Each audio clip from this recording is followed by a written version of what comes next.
Salut à toutes et à tous, c'est Valentin et aujourd'hui on se retrouve pour une nouvelle vidéo concernant l'iPhone 5. Donc dans cette vidéo je vais vous parler de ce fameux iPhone. Donc le nom de ce dernier iPhone n'a pas encore été dévoilé par Apple, donc il pourrait très bien s'appeler autrement comme iPhone dernière génération, mais dans cette vidéo je vais l'appeler l'iPhone 5. Donc je rappelle que toutes les informations que je vais donner, ce ne sont que des rumeurs, hein, mais pour certaines rumeurs, c'est quasiment sûr qu'on les retrouvera dans l'iPhone 5. Donc tout d'abord, je vais vous parler du design. L'iPhone 5 aura un écran plus grand que tous les autres iPhones. Il fera 7,60 mm d'épaisseur, contre 9,3 pour le 4S. Pour la hauteur, ce serait de 12,5 cm et l'iPhone ferait 5,8 cm de largeur, tout comme l'iPhone actuel, donc l'iPhone 4S. Donc ça serait un iPhone de 4 pouces, alors que le précédent faisait 3 pouces. Le bouton Home serait plus petit de 0,3 mm. On nous signale aussi une amélioration du capteur de luminosité et une résistance aux rayures améliorée. Donc ça c'est bien, hein, une amélioration de la résistance aux rayures. Donc ça c'est bien. Il y aurait aussi apparemment un changement au niveau des icônes. Donc il y aura maintenant une ligne de plus, mais toujours 4 colonnes, donc ça ferait 4 colonnes et 5 lignes, donc ça ferait 20 icônes au total, et toujours les 4 icônes d'en bas. Cet iPhone aura normalement son connecteur dock plus petit, il sera donc à 8 broches, mais c'est recto verso donc 16. Alors que l'iPhone actuel en compte 30.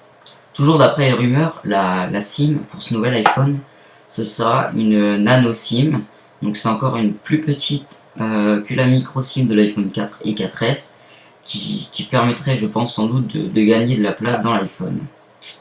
Ensuite, la prise jack, donc pour brancher vos écouteurs, vos casques ou autres, serait normalement en bas de l'iPhone, donc à côté du connecteur dock. C'est plus pratique, me direz-vous, lorsque vous posez votre iPhone ou vous l'avez dans la poche pour brancher quelque chose. Mais bon, ça reste un avis personnel. Pour le design de cet iPhone, je pense avoir fait le tour.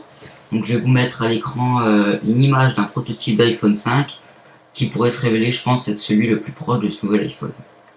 Donc maintenant, on va passer aux fonctionnalités qu'aura cet iPhone. Il va disposer de Siri, comme l'iPhone 4S et le dernier iPad sous iOS 6. Ceci sera amélioré avec de nouvelles fonctions. Ensuite, l'appareil photo devrait être amélioré comme sur tous les iPhones, hein. Chaque iPhone qui est sorti, il y a une amélioration au niveau de l'appareil photo. Donc là, la caméra de devant, donc, qui sert principalement pour FaceTime, va être en HD, donc en 720 pixels. La caméra de derrière, donc, qui sert pour prendre des photos ou autres, devrait passer en 12 mégapixels. Donc c'est pas encore sûr, mais normalement, hein, comme l'iPhone 4S est en 8 mégapixels, le 4 pardon, était en 5. Donc voilà, le 5, l'iPhone 5, pourquoi pas en 12 mégapixels. Donc cet iPhone, il devrait normalement avoir une puce A6 au niveau du processeur, parce que l'iPhone 4S, il a eu la puce A5, l'iPad dernière génération, la puce A5X, donc pourquoi pas la puce A6 dans l'iPhone 5. La mémoire RAM, elle passerait à 1 Go, donc c'est le double de celle de l'iPhone 4S. Pour finir, l'iPhone 5 devrait disposer de la 4G, tout comme le dernier iPad. Voilà, cette vidéo se termine, j'espère qu'elle vous aura plu et j'espère qu'elle vous aura permis d'en découvrir un peu plus sur cet iPhone 5, dont on ne connaît pas encore le nom définitif. Il sera normalement disponible à la commande, à l'achat, fin septembre, début octobre, parce que en fait Apple a repoussé la date, parce qu'au début ça devait être plus tôt. Donc voilà, on s'y attendait un peu comme d'habitude, comme tous les iPhones. Ils sont un peu en retard. Donc voilà, laissez vos avis dans les commentaires et puis faites-moi parvenir si vous le souhaitez vos informations à propos de l'iPhone 5 que moi je n'ai pas cité dans la vidéo. Allez, je vous laisse sur sa dernière phrase. Salut tout le monde.